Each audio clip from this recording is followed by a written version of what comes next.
Very good morning. It's Mark here. It is Friday, January the 10th, 8 a.m. Eastern, 1 p.m. GMT.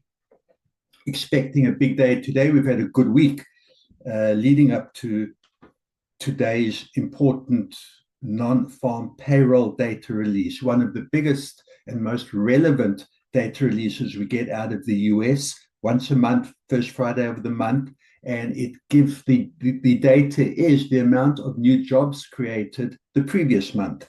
Last month, we had 227,000 new jobs created, which was really positive and way above the estimate. The estimate for this month, which would be December, obviously comes out just after the previous month has ended, and the estimate is 154,000 new jobs.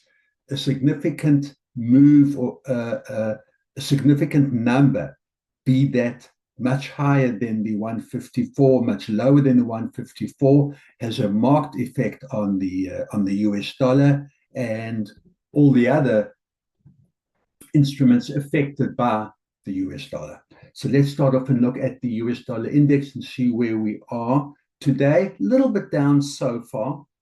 And yesterday was that little bit up, you can see, but pretty flat. Again, we can see resistance at 109.20 has been tested, and this is the fourth time in the past, just over 1 week. Lack of demand at those prices. However, sellers don't really step in either, and that's why you see it pretty flat, uptrend still intact, but unable to break through that resistance level. Pretty sure that the non-farm payroll today will change all of that, and US dollar could well make a move higher if the reaction is positive. Alternatively, bounce down off that resistance level and maybe see things turn around. S&P. The equity markets were closed yesterday because of the funeral, President Carter's funeral yesterday. Equity markets, as a sign of respect, were closed, so very, very limited activity, and you'll see how very narrow and limited the activity was yesterday. Bit of a bounce back today, although the markets only open in 1.5 hours. That's when Wall Street opens, and when it does open, we'll have had the non-farm payroll data. Let's see how the market absorbs that. And if we see an inverse relationship, which we have been seeing come back into the fold, the inverse relationship between the US dollar and S&P. Gold.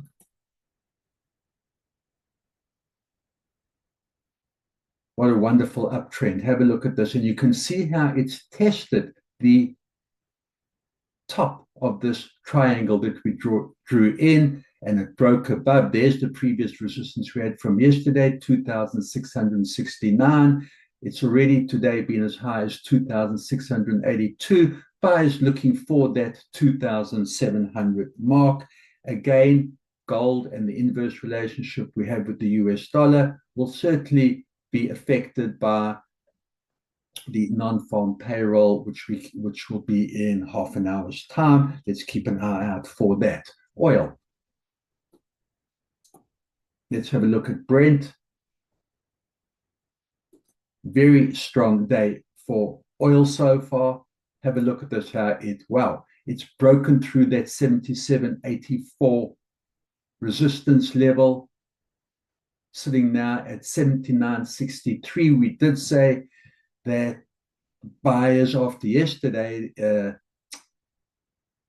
buyers could look to break through this resistance level, which it's done, and look for the $80 level, and that's exactly what it's done as well. Next level on the upside would be $80.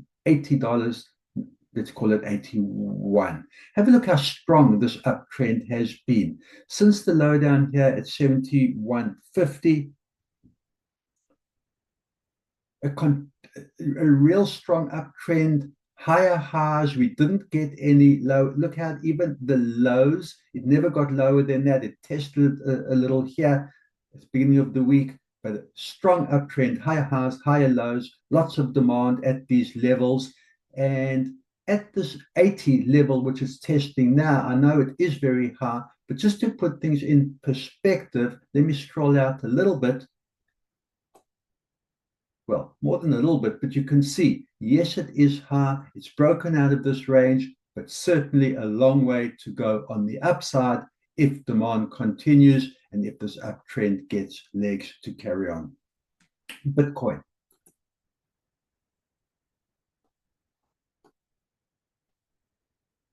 Yes, buyers did step in again.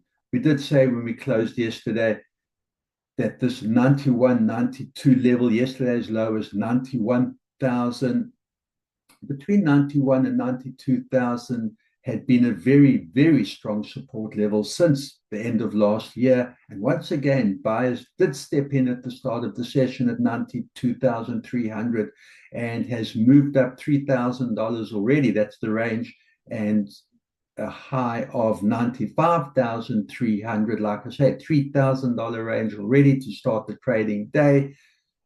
Buyers will look to break above this 95,000 and get back to 100,000. That is that big round number is the target for buyers. Sellers are going to want to see it not get much higher than this 95,000, the area where it's testing now, and of course, come back down to the well-established support at $92,000, but looking strong right now, Bitcoin. Good trading, guys. Keep that discipline. And let me just add on the non-farm payroll, which comes out at 8:30, one doesn't necessarily have to get in immediately that the data is released. The moves are sharp. The moves that are haphazard. There could be knee-jerk reactions. Not a bad idea to maybe let the market settle, go to the real short time frames, the 5 minutes, give it 5, 10, 15 minutes, let the market settle, see if a trend has developed, which I have no doubt it will have developed by that time. Have the patience and then use our normal and well-practiced trading strategies. Good trading, guys.